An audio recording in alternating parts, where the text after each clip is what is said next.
교육정보의 모든 것, 교육진담입니다.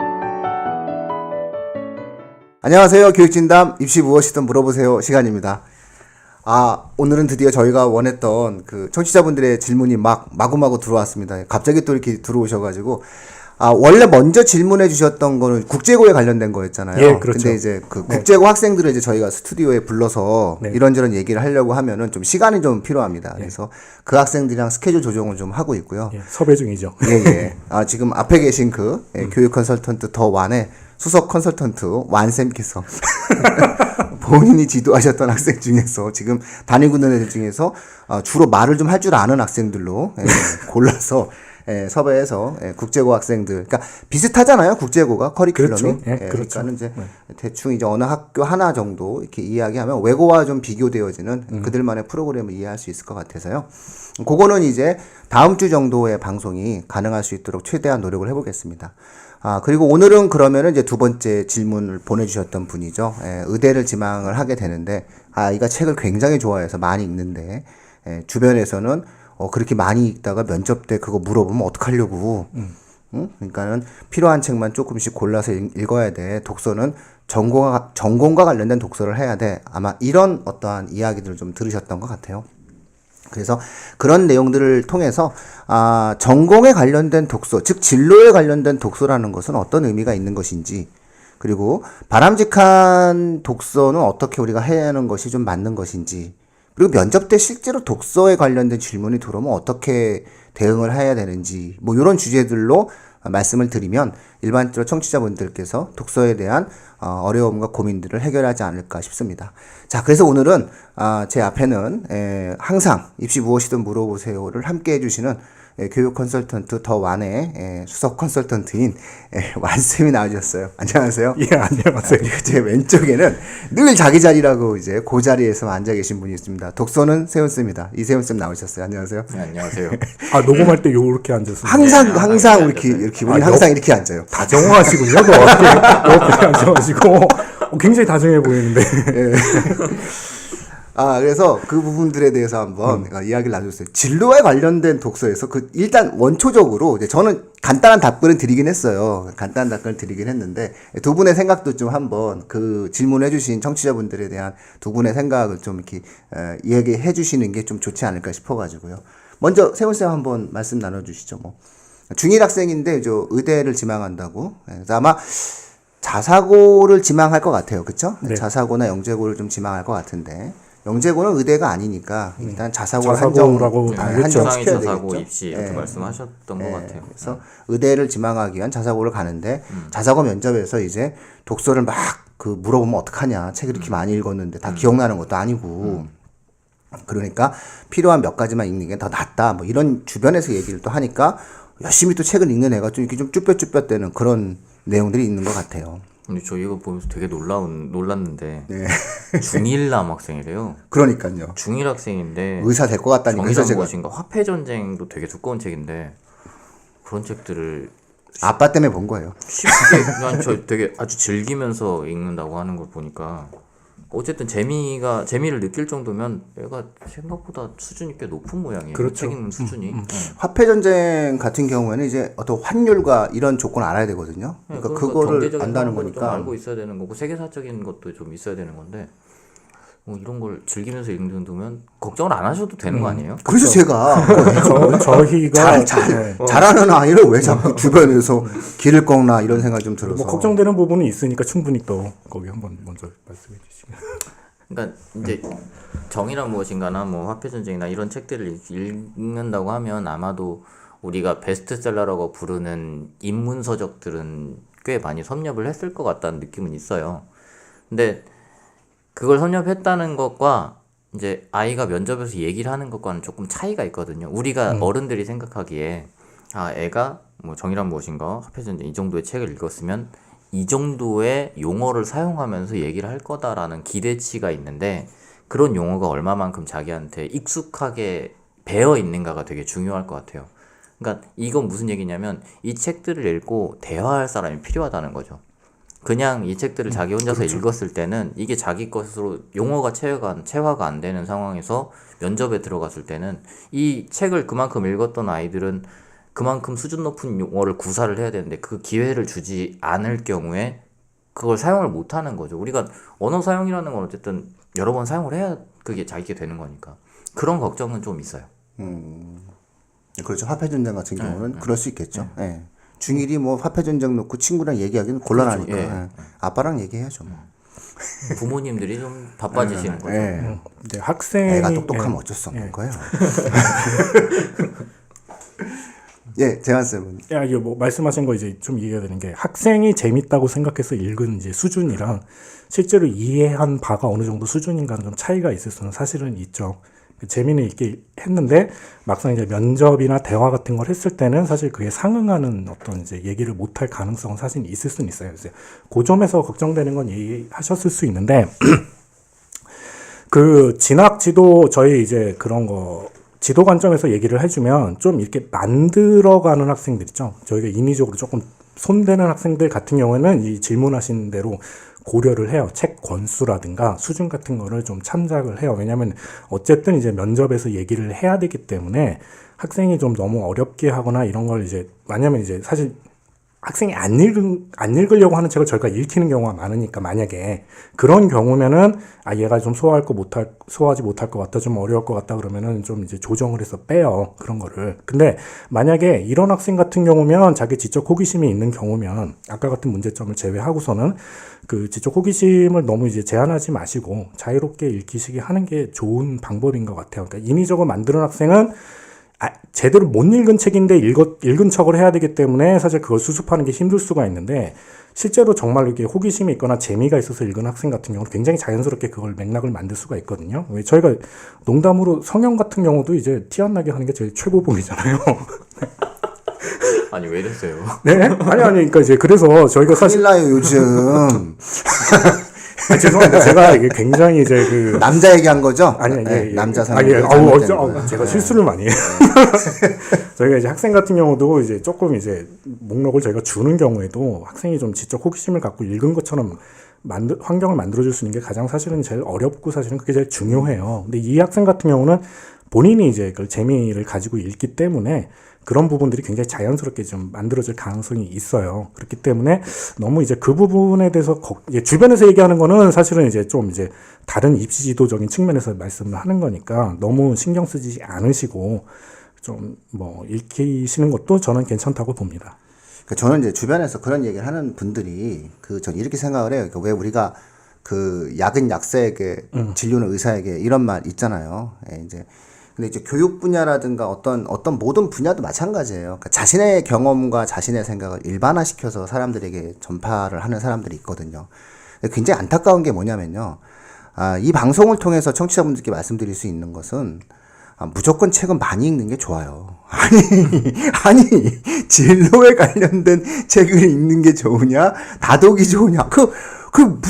이건요, 질문이 안 돼요. 이건 질문이 안 되는 게 무조건 많이 읽는 게 좋은 거예요, 책은. 책은 많이 읽는 게 좋으나 그 책을 많이 읽는 과정에서 무엇을 느끼느냐에 대한 문제를 가지고 좀 진로에 관련된 책도 좀 읽었으면 좋겠다. 뭐 어떤 이런 맥락으로 좀 우리가 이해해야 되는 것이지 실제로 어떤 책을 읽는 과정에 있어서 아이들에게 제약과 제한을 둔다라고 하는 것은 지극히 저는 중학생들에게는 불필요한 어떠한 제약이라고 생각을 하고요. 이제 두 번째로 이제 면접에 대한 어떠한 내용들을 이야기하자면 이제 이런 게 있죠. 예를 들어서 뭐 청신국제고 같은 데서 뭐 멋진 신세계를 읽었는데 제목을 왜 멋진 신세계로 달았다고 생각을 하니? 뭐 이런 제목 이런 질문들이 들어가잖아요. 멋진 신세계를 읽었다는 그 내용들에 그래서 이런 것들 때문에 이제 두려워하시는 것 같아요. 청취자분들은. 근데 애가 기억이 안 난단 말이죠. 예를 들어서 그 멋진 신세계, 근데 책 중간에 나와요. 멋진 신세계가, 그렇죠. 예, 그 성경에 대한 어떠한 그런 해석 속에서 나오는 어떤 부분인데, 근데 그 아이가 실제 그걸 몰랐다 하고 기억이 안 났다 하더라도, 전체적으로 제가 느꼈던 뭐 그 책의 분위기는 생각보다 좀 많이 우울했고, 뭐 이렇게 얘기를 하면 돼요. 그것을 우리 아이들의 어떤 언어적인 내용으로서. 다만 이제, 네이버 지식 검색을 통해서 이제 공부하는 아이들은 제일 먼저 튀어나오는 단어가 디스토피아라는 단어가 튀어나올 거예요. 그러면 이제 불합격이 되는 거고, 그래서 본인이 실제로 읽기만 한다면 문제를 해결하는 과정에 있어서 답변 못할 내용들은 거의 없어요. 그리고 어떤 주인공이 뭐 했다고 생각해라고 얘기하면 그건 좀 기억이 안 나고요. 이건 기억나요 라고 얘기하면 되거든요. 그래서 자신이 기억나는 범주 내에서 이야기를 하면 되는 거고요.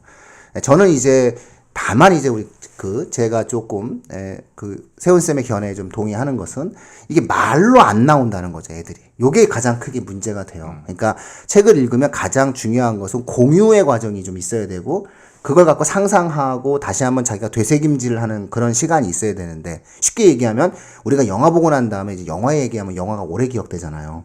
근데 이제 혼자 보고선 조용히 이제 있고 또 지나고 나면 아무 기억이 안 나잖아요. 조금 이제 기억이 좀 되새김질하는 과정이 조금 이제 부족해지게 되겠죠. 그래서 이런 경우에는 이제 가능하면 이제 동아리 활동이나 친구들과 좀 대화를 나눠보려고 하고, 그런 뜻맞는 친구들을 모으거나, 그게 안 되면 교육진담 독서방송에 나와 있는 책을 이제 주로 읽으면서 이런 방송 들어도 되고요. 또 하나 가장 현실적으로 좋은 방법은 부모님이 이제 같이 얘기해 주시는 건데, 이거는 뭐 얘기 하나만하라고 생각하고요. 부모님들이 얘기하기가 쉽지 않아요. 네, 그래서 이거는 사실은 또 의미 없는 얘기고, 해서 가장 실효적인 말씀을 드리자면 독후감을 쓰는 게 제일 좋아요. 그 약간 이제 약간 제가 좀 첨언을 하자면 책에서 사실 이제 좀 굳이 나눈다면은 저자가 말한 바가 무엇인가, 그걸 얼마나 잘 이해했는가도 하나의 평가 요소이고, 그거를 바탕으로 본인의 견해는 무엇인가, 사실 두 가지가 있을 거예요. 근데 이제 아까 문제가 되는 거는 학생이 이제 이런 재밌거나 이게 어려운 책들 같은 걸 재밌게 읽었는데, 사실 저자가 말하는 바가 무엇인가를 제대로 못 이해하거나 엉뚱하게 이해해서 자기 견해를 펼치는 경우는 있어요. 그래서 이제 요런 거 같은 경우는 내용을 좀 잡아줄 필요는 있는 것 같아요. 그 다음에 면접에서 물어보는 게 이해한 바가 무엇인가랑, 그 다음에 본인이 이것을 통해서 깨달은 바 혹은 그 견해는 무엇인가를 묻는 거거든요. 이거는 실제로 학생이 읽은 경우라면 내가 어떤 과정에서 어떤 지적 맥락에서 이 책을 읽게 됐고, 그걸 통해서 어떻게 발전해 갔는지를 충분히 얘기할 수가 있어요. 그러니까 뭐 이제 인터넷 같은 데서나 아니면 전문적인 사람들이 쓴 굉장히 미끈한 어떤 이제 지적 내용들이 아니더라도 학생이 그걸 통해서 탐구한 바가 있다면 그 과정을 충분히 얘기할 수가 있기 때문에, 그거는 이제 면접에서는 제가 볼 때 충분히 읽은 학생이라면 대처할 수 있다라는 거죠. 안 읽은 학생이면 일부러 만들어야겠지만. 그래서 아까 말씀하신 대로 제대로 이해했는가, 이해하지 않았는가, 어떻게 적용이 되는가 같은 거는 좀 이제 좀 제대로 된 사람 분들한테 조금 이제 그 첨삭을 받든가 아니면 좀 교정을 해볼 필요는 있다고 생각이 들어요. 예. 뭐 사실 이제 그런 부분들에 관련된 지도를 받으면 좋은데, 만약에 이제 가정을 이제 그런 지도를 못 받는다라고 이제 우리가 전제하고 말씀도 드려야 되는 거니까, 중학교 1학년 학생이 이제 스스로 이제 책을 읽어가는 과정들 속에서 할 수 있는 최대치는 결국은 서평을 쓰는 거죠. 서평을 써서 온라인상에 올리고 뭐 이런 어떤 내용이에요. 그래서 가능하면 이제 독후감보다는 서평이죠. 그러니까 서평이라는 거랑 독후감의 가장 큰 차이는 내가 이 책을 소개한다면, 그리고 사람들한테 이 책을 막 소개하는 거죠. 제가 이 책을 알릴래요, 막 이러면서 이 책은 이렇게 해서 참 좋은 것 같아요, 뭐 이런 식으로 이제 자기가 한번 글을 좀 써본다면은 조금은 더 나은 어떠한 기억이 반드시 그렇죠. 나타나게 될 것이다. 이렇게 이제 말씀드릴 수 있을 것 같아요. 자, 그러면 여러 가지 이제 책들을 읽는 과정에서 진로에 관련된 책들도 좀 몇 권씩 읽어야 되는 거잖아요. 자, 그럼 진로에 관련된 어떠한 독서를 할 때의 어떠한 유의점이라든가 특색이 있다면 어떤 것이 있을까요? 왜 아무 말도 안 하세요? 뭐 보고 계세요? 진로에 관한 책이라고 하는 건 저는 사실은 진로에 관한 책이 정해져 있다고 생각하진 않는데, 왜냐하면 어떤 진로를 자기 스스로 택한 아이들의 경우에는 어떤 책을 읽어도 자기 진로와 관련되어 있는 생각을 하게 돼 있어요. 그래서 진로에 관한 책 이렇게 정해놓고 가는 거는 사실은 독서 상황이 잘 정확하게 이렇게 정리가 안 된 학생들 같은 경우에는 내가 이런 진로를 갖고 있어서 난 이런 책을 읽었어라는 걸 보여주기 위해서 진로에 관한 책들 몇 권이 필요한 경우들은 있는데, 그게 아니라 책을 그냥 양적으로 굉장히 많이 읽는 학생들의 경우, 혹은 자기가 진로가 딱 정해져 있는 경우에는 어떤 책을 읽어도 그걸 자기 나름대로 소화할 수가 있기 때문에 크게 문제는 없는데, 다만 그런 내가 이제 어쨌든 면접을 할 때 다른 사람들한테 내가 진로에 이렇게 관심이 있었다는 걸 보여주긴 해야 되잖아요. 그렇게 봤을 때는 많이 필요 없어요. 한두 권 정도만 있어도 나머지를 전부 거기다 엮을 수 있기 때문에 한두 권 정도만 그냥 정말 제목에 뭐 의사가 되고 싶다. 의사 바로 들어가는 책을 하나 정도만 집어넣어도 나머지는 아무 문제가 없다고 생각을 해요. 예. 어떻게 생각하세요? 그러니까 이제 요 말씀하신 거는 동의를 하고 이제 만약에 조금 이제 또 고려를 하신다면 이런 거 선정하는 게 조금 어렵다는 고려를 하신다면 그 학생이 대충 생각하는 진로 혹은 계열 분야가 있을 거예요. 그러면 이제 거기에 그런 진로나 계열을 수행하기 위해서 기본적으로 요구되는 능력들 같은 것들이 있을 겁니다. 그럼 이제 거기에 해당되는 기본적인 도서들 같은 것들을 이제 찾아서 하시면 좋은 것도 있어요. 그러니까 의사면 뭐 의학 이런 것도 이제 해당이 되지만 이제 뭐 화학이나 생물학 관련된 도서나 이런 것들을 이제 조금 그런 건 이제 조금 찾아보시면은 이제 충분히 이제 알 수 있거든요. 이제 그런 이제 기본적인 역량에 관한 도서들을 읽고 그 다음에 이제 진로와 직접적인 이제 뭐 관련된 도서를 읽으면서 거기서 본인의 관심사와 연결해서 확장되는 분야들로 조금씩 이렇게 심화해 나간다면은 아마 이제 모양새는 제가 볼 때 굉장히 좋지 않을까라고 생각을 합니다. 그렇죠. 그래서 저도 세훈쌤 견해 중학생 정도는 충분히 동의를 해요. 저도 이렇게 많이 책을 권하지 않거든요. 근데 이제 우리가 흔히 진로에 관련된 독서라는 말은 조금 그걸 풀어서 설명을 해드려야 될 것 같아요. 청취자분들께. 그래서 진로에 관련된 독서란 사실 없어요. 세훈쌤 말이 맞아요. 그러니까 모든 독서는 다 자기 관심 분야랑 연결되는 거죠. 근데 여기서 가장 중요한 거를 진로라는 말을 청취자분들이 흥미와 관심이라는 말로 바꾸시면 돼요. 그러니까 흥미와 관심 있는 대상이 있는 거예요. 그러니까 얘가 예를 들어서 의사다라고 하면 생물학, 인체의 생명, 질병 이런 것에 관심이 있어요. 그러면 당연히 독서 중에는 질병을 대상으로 한 것들, 인간의 신체를 대상으로 한 책이 있어야 되는 거예요. 자연스럽게. 그리고 실제로 다독을 하는 학생들의 경우에는 이런 책이 있어요. 그러니까 뭐 읽지 말라고 해도 어느 책 딱 보면 있으니까 굳이 예를 들어서 책을 많이 읽지 않는 학생들이나 진로에 관련된 책이라도 읽으라고 얘기하는 것이지 다독을 하는 학생들의 경우에 있어서는 이렇게 보면 한두 권씩은 있단 말이죠. 자, 또 예를 들어보면 고등학교 학생들한테 이제 제가 경제학과 상경계통 관련한 학생들의 이렇게 도서 목록을 쭉 보면서 제가 얘기를 해요. 맨큐의 경제학은 안 읽었니? 이렇게 물어봐요. 상위권 학생들에게. 그러면 이제 안 읽었는데요. 읽어봐 재밌어 이렇게 얘기해요. 제가 이걸 꼭 읽어야 되라고 얘기 안 하거든요. 읽어봐 재밌어 이렇게. 다음에 와서 만나요. 다음에 와서 만나는데 쌤, 제 맨큐는 읽었니? 이렇게 얘기했을 때, 예, 읽었어요. 라고 하는 애들은 경제학에 정말 관심이 있는 거예요. 근데, 아니요. 라고 하는 애는 이미 진로에 대해서 이미 또 갈등하고 있어요. 그러니까 중요한 것은 진로에 관련된 독서다라고 하는 개념을 조금 더 구체화시키실 필요가 있어요. 흥미를 갖고 있는 분야. 내가 계속 궁금해하는 분야. 우리 아이가 계속 흥미를 갖고 있고 궁금해하는 분야가 무엇인가라고 생각을 좀 바꿔보신다면 얼마든지 거기에 관련된 형태의 책들은 주변에 많이 널려 있으니까 그런 책들 중에 하나를 선정해서 읽으면서 내가 여기서 참 많은 의미 부여를 했다라고 이제 생각하시면 되는 거죠. 애는 그렇게 얘기하면 되는 거예요. 그래서 실제로 면접장에 들어갔을 때에도 그런 것들에 관련된 질문이 들어올 때 자연스럽게 대답할 수가 있게 되는 거죠.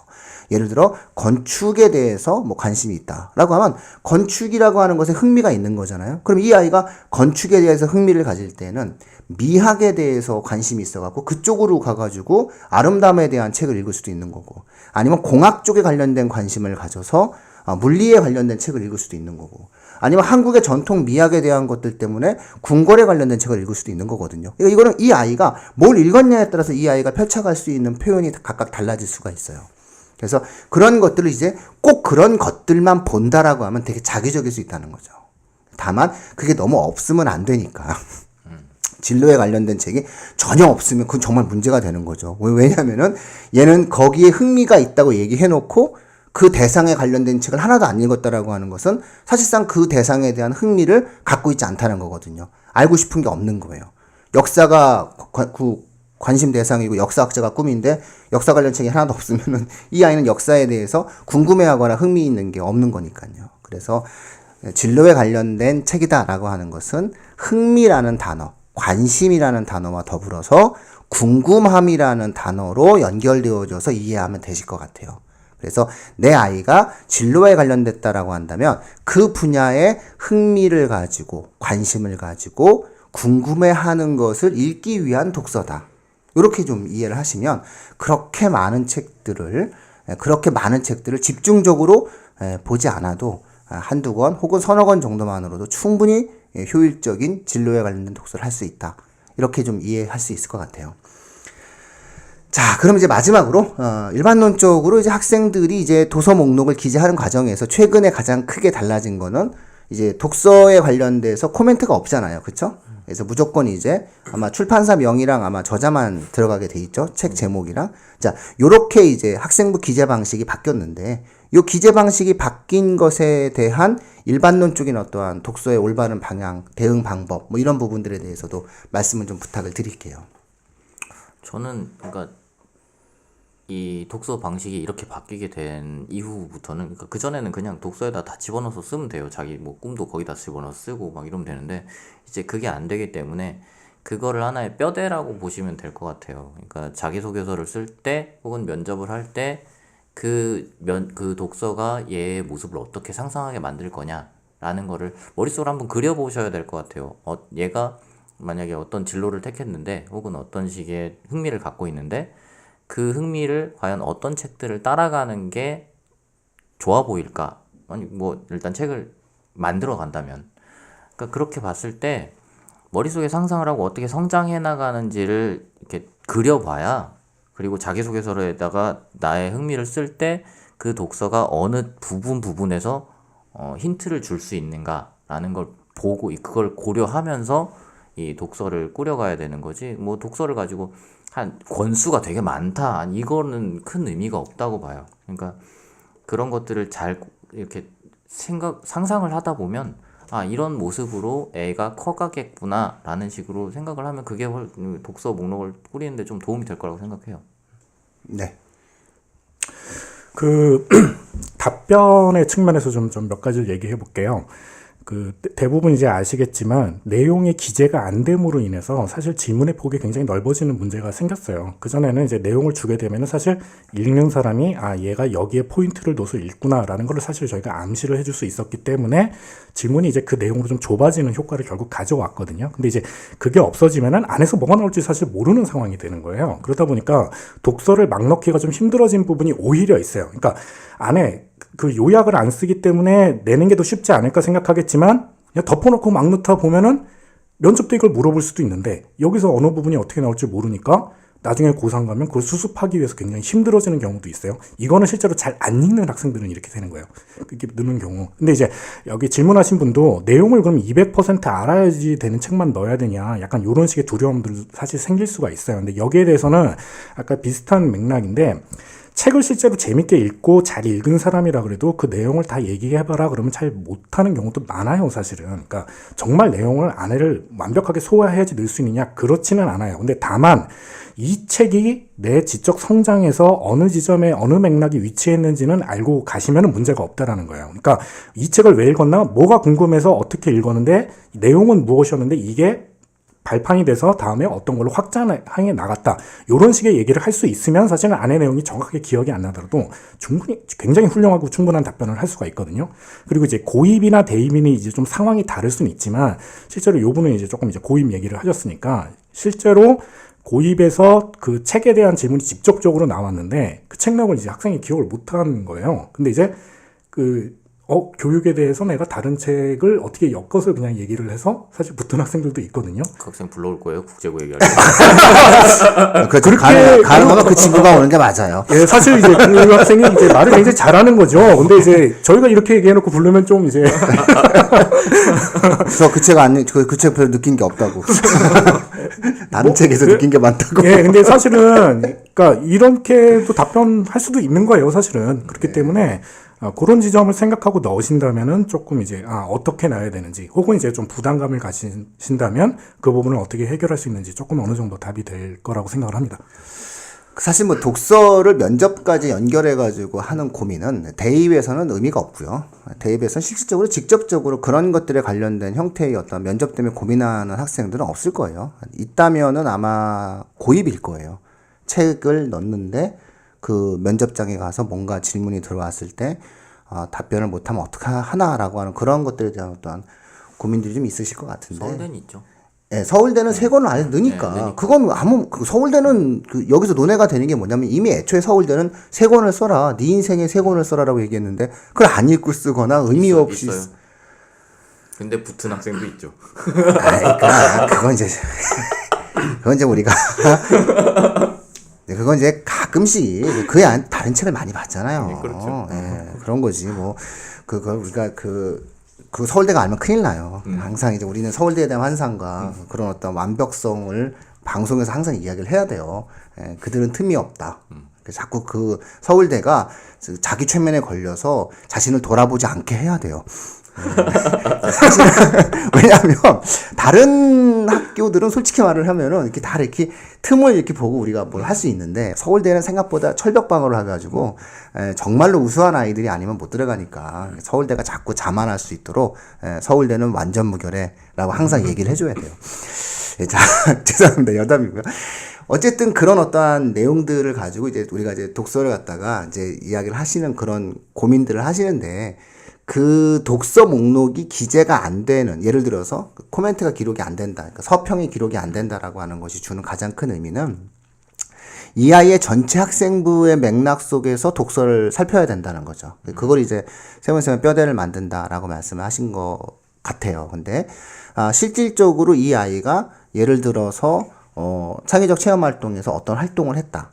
그렇죠? 그럼 그 창의적 체험 활동에 활동을 했고, 그 다음에 그것이 교과에서 세부능력 특기사항에서 어떤 구체적인 행동으로 나타났으면 관련된 독서가 있어야 되는 건 있어요. 그렇죠. 예, 그 정도는 이제 있어야 되는데, 이거는 뭐 일반적으로 말씀드릴 수는 없는 것 같아요. 그래서 사실상 이제 그런 것들을 이제 지도를 받으면, 뭐 전문가들한테 지도를 받으면 좋기는 하겠죠.